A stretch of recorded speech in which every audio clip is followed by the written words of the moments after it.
Hello guys, this is a quick preview on my personal Minutemen castle. I'm going to be doing a small guided tour over the whole thing, just to show everyone what's been going on. I put a few days working at this in total, so for further ado, let's show off the castle. To replace one of the walls that was completely destroyed, I've built a control room for the Minutemen, complete with CCTV and a world map, which really adds the sort of organised militia aesthetic of the Minutemen.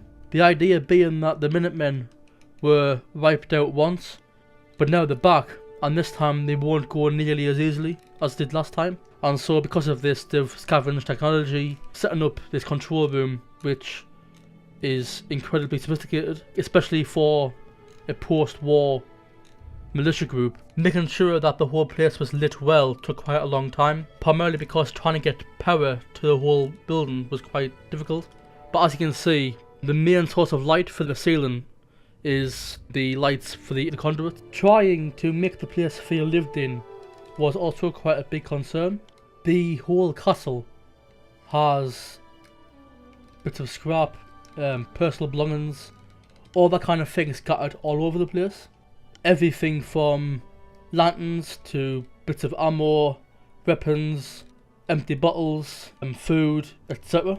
Everything has been carefully placed to make everything feel makeshift and lived in. There is a heavy use on things like crates, train carts, etc. just to try and convey the idea that the Minutemen constantly have supplies coming in, and because of that, a lot of it gets repurposed as shelter, hence the train carts. There are a lot of things like rockets, fusion cells, even vintage cannons scattered throughout the whole castle to try and convey the idea that the Minutemen are back and well armed.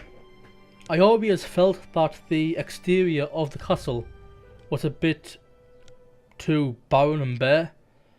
In my eyes, even on night patrol, someone could stealthily climb up the walls and infiltrate the whole base.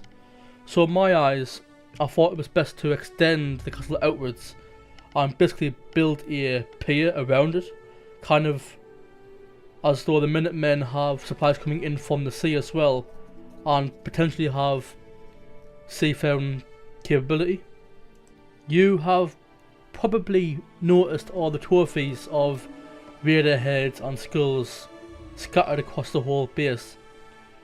In my eyes, or my personal lore anyway, they're not raiders, they're far from raiders, but they're quite more in line with, say, like Judge Dredd, or kind of like a nomadic kind of lawbringer. And so because of that, they're quite more tribal and primal.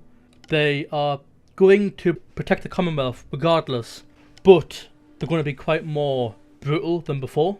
They're still people who want to protect others, and as you can see from their infirmary, like everything else, is quite lived in and quite cosy. They are still hygienic, they have standards.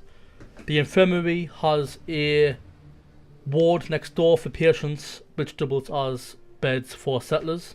This whole area has med supplies scattered throughout the whole area, and you'll probably notice the APC, which has carriers on board for wounded Minutemen. Given the idea that they have been able to scavenge stuff like APCs and have the capacity for vehicular travel across the whole Commonwealth, even though Fallout doesn't have drivable vehicles, having them there as a set piece still adds the illusion that the wasteland is more developed than just people travelling on foot with caravans.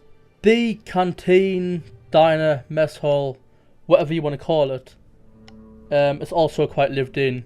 There's even a vendor in place so that players can come in, sell supplies, or even just buy food, especially if you're playing on survival. I am using quite a few mods to make this whole settlement, one of which is, I believe it's called Creative Clutter. I'm using Homemaker because everybody has to have Homemaker installed. A few others like the Cartman 1975 concrete windows, the DD collection, thematic and practical, which has helped a lot and looks really good. Like, that mod is actually really good. And of course OC decorator, because it adds so much freedom for when you want to decorate your whole scene. For example, you can see by this bounty board style thing with all the skulls and bones scattered across the whole statue. Simply looks awesome thanks to OC Decorator. This bounty board is a swell part of the whole design. The Minutemen have a knack for history, and so they repurposed the statue as kind of like a bounty board for well-known raiders and criminals. Going back inside, you can see that I've tried to maintain a lot of the vanilla placement of certain objects like the crafting tables on some of the crates, which I've repurposed to look kind of like a massive warehouse or workshop for other supplies the Minutemen might need. In the same section you have the reactor and a terminal which actually controls the main gate, which you'll see in a moment. Again, this is to go with the idea that the Minutemen have been able to scavenge a lot of technology, terminals, computers, all adding to this idea that ever since the player character, or the general as he's called, or she, showed up, the Minutemen have done nothing but prosper, being able to push back raiders and actually develop a lot of their strongholds and settlements. That is it for this quick showcase of the castle.